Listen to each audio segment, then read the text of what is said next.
Lunch is for wimps. A fool and his money are lucky to get together in the first place. Ring any bells? These are quotes from the 1980s Oliver Stone blockbuster Wall Street. It was a morality tale of insider trading, greed and excess that captured the imagination of many who work in South Africa's finance industry. With the sequel Wall Street 2, Money Never Sleeps, showing in South African cinemas this week, CNBC Africa's senior journalist Chris Bishop looks into the influence of the film that said greed was good. Please. Old movies never die, they simply play away on DVD. It's 11 years since a young and impressionable Michele Santangelo first switched on the film Wall Street in his Johannesburg home. It changed his life. I think it had everything that a young guy wants to see. It had the money, the power, the action, all the excitement all the time. And it's really epitomized what young guys want to do in the future. So it really gripped me at that point in time. It inspired him to make a career dealing in the markets through the Johannesburg Stock Exchange. Like many youngsters around the world, he was hooked by this tale of insider trading, share manipulation, wide lapels and flash cars. The original Wall Street was released in 1987 by Oliver Stone.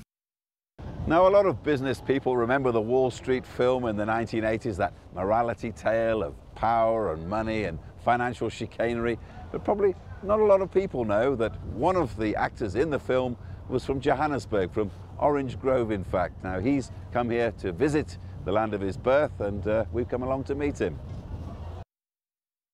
Rocco Ancarola is back in Johannesburg to open a restaurant in his hometown, 30 years after he left to follow his dream. Most kids say, I want to be a fireman, I want to be a truck driver, I want to be a policeman.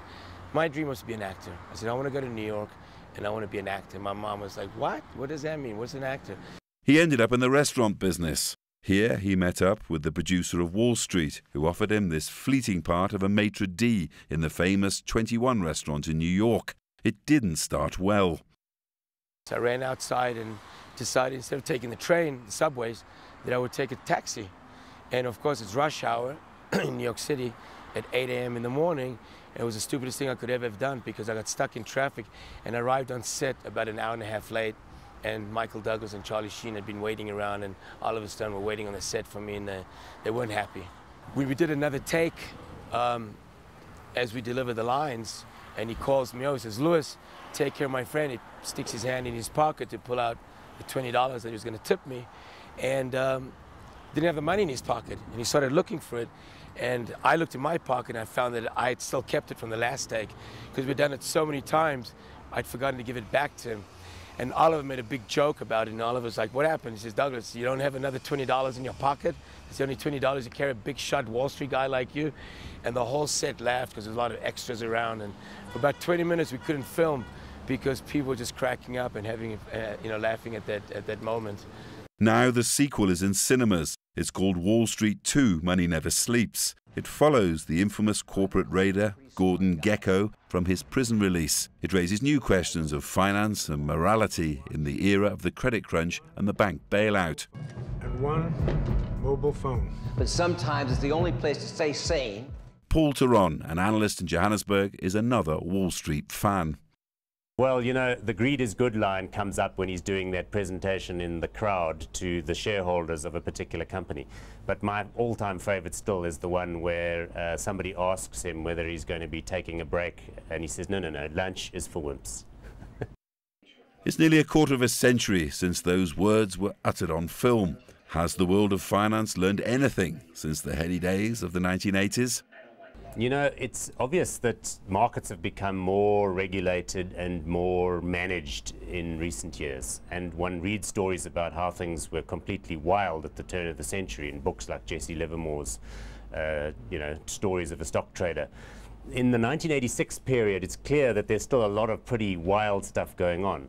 Illegal information, inside information, ganging up and buying and selling stocks, open and blatant market manipulation.